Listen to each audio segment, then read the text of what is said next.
नमस्कार मंडळी, एका भांड्यामध्ये अर्धा कप तूप घेतलेलं आहे। त्यामध्ये अर्धा कप पिठी साखर घालून घ्यायची आणि छान असं मिक्स करून घ्यायचं आहे। हे मिश्रण एकदम हलकं झालं पाहिजे।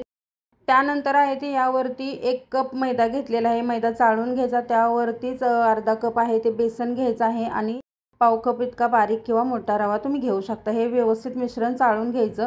त्यानंतर आहे ते यामध्ये पाव चमचा इतकं वेलचीची पूड घाला। त्यानंतर पाव चमचा बेकिंग पावडर, पाव चमचा खाण्याचा सोडा आणि चिमूटभर मीठ घालायचं आणि छान असं मिक्स करून घ्यायचं। त्यानंतर हे छान असं मिक्स झाल्यानंतर पाहू शकता तुम्ही यावरती आपल्याला पाण्याचा वगैरे काही वापर करायचा नाही आहे। या तुपामध्येच व्यवस्थित हे मिश्रण सेट होतं।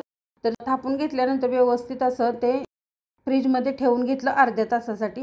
त्यानंतर छोटे छोटे गोळे बनवून घेतलेले पाहू शकता तुम्ही। थोडेसं हातावरती आहे ना ते दाबून असे थोडे चपटे करायचे आहेत, जास्त नाही। त्यानंतर एका ताटामध्ये ठेवून घेतले। त्यावर ते पिस्ता किंवा काजूचे काप वगैरे ठेवून घ्यायचे। त्यानंतर इथं कढईमध्ये थोडंसं मीठ घेतलेलं आहे आणि त्यावरती जाळी ठेवून घेतलेली आहे। ताट आहे ते त्यावरती ठेवून घ्यायचं आहे।